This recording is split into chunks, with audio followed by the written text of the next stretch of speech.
Iguodala to Curry, back to Iguodala, up for the layup. Oh, blocked by James. Ladies and gentlemen, welcome to At the Buzzer Sports, where we talk all things basketball and football all the time. I am your host, John Drummond, aka Top Tier Analyst, and the first thing I want to do is apologize to Joel Embiid and the 76ers. Now, the reason I would be apologizing to the 76ers is because I am currently watching the 76ers versus the Miami Heat, and I love the way that the 76ers are running their offense.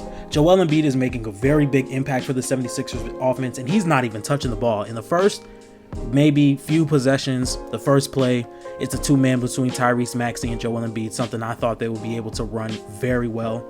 Tyrese Maxey gets an easy lane to the rim, gets an easy layup. Very next possession after that, another two-man between Tyrese Maxey and Joel Embiid. Tyrese Maxey gets an open three. Very next play after that, it's an inbound from the sideline, and Joel Embiid sets up a screen for Kelly Oubre to get downhill, and he has an easy lane to the rim and gets a layup. The reason I like this offense so much is because Tyrese Maxey is a guy who can play off ball. We saw it last year in the playoffs. James Harden and Joel Embiid setting up that screen and roll, and Tyrese Maxey being able to roll off ball, whether it's an easy three, easy mid-range, or an easy layup. It's very easy for him to play off ball due to him having to do that in the early parts of his career. Now, when we look at Tyrese Maxey's stats, he's 45% catch and shoot from the three, 48% shots with no dribble, whether that's mid-range, whether that's a layup. He is very good off ball. And the reason I like this is because right now they currently stand at the 8th seed in the NBA in the Eastern Conference. It doesn't look like they're going to fall to 9 because the Bulls are probably 4 to 5 games behind. And right now they will be playing a team like the Indiana Pacers. The Indiana Pacers are a good team, but I do not think they have the defensive capability to stop Joel Embiid and the 76ers, meaning they can win that playing game and move on to the Milwaukee Bucks. Now, why do I like this matchup against the Milwaukee Bucks? Brook Lopez is a guy who plays in drop coverage a lot. He's a guy that plays in drop coverage a lot, and I don't think the perimeter players for the Milwaukee Bucks are the best at fighting through screens. Guys like Malik Beasley, Damian Lillard, and Chris Middleton. I think they can run that two-man game a lot.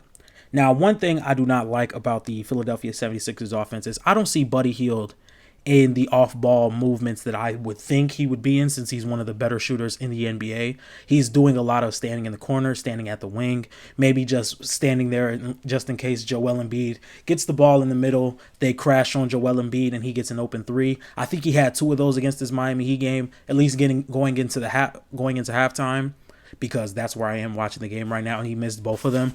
But you would think that Buddy Hield can hit his stride in the playoffs because he is such a great shooter.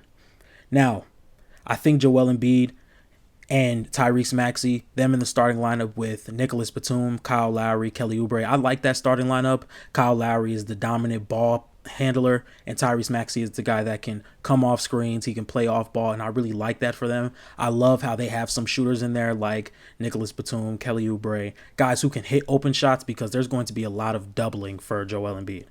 Currently, Joel Embiid and Tyrese Maxey are combining for 45 points at half, and I just think that shows how hard it's going to be to guard those two players in a 7-game series, especially for a team that does not have the perimeter defending like the Bucks, who Brook Lopez is mostly a drop coverage kind of guy. And I think that is going to be the fallout of the Milwaukee Bucks, because you would rather have him play drop coverage instead of moving up, because if they get a switch, Tyrese Maxey on Brook Lopez, I would take Tyrese Maxey on an island of Brook Lopez, or even Joel Embiid gets switched onto a guy like Chris Middleton or Malik Beasley or Damian Lillard. You take that 9 times out of 10.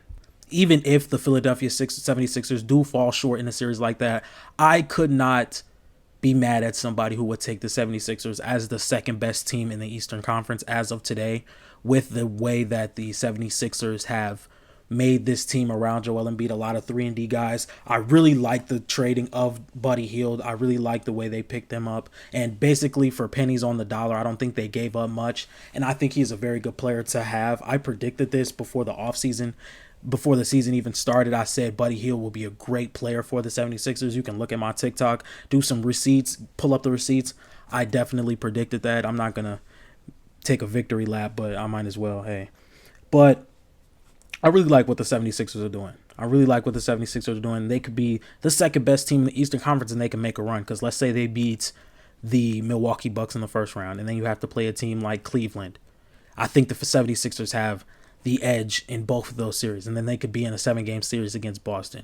Now, I don't know if I would favor them against Boston. I mean, the perimeter defenders that the Boston Celtics have in Derek White and Drew Holiday, it's going to make it a lot harder for Tyrese Maxey to really get his game going in a series like that. I still think he would be phenomenal, but I think it would be a lot harder.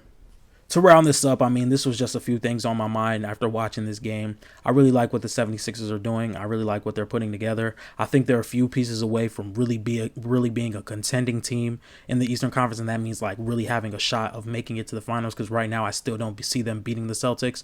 But I think they could be a great matchup for teams like Cleveland, teams like Milwaukee. I still think they could take the Celtics to a 6 or 7 game series, just because I really don't believe in Tatum in the playoffs as much as I would want to. But yeah, if you guys like this content, make sure you like, comment, and subscribe. Make sure you follow my TikTok for daily takes, and I'm out.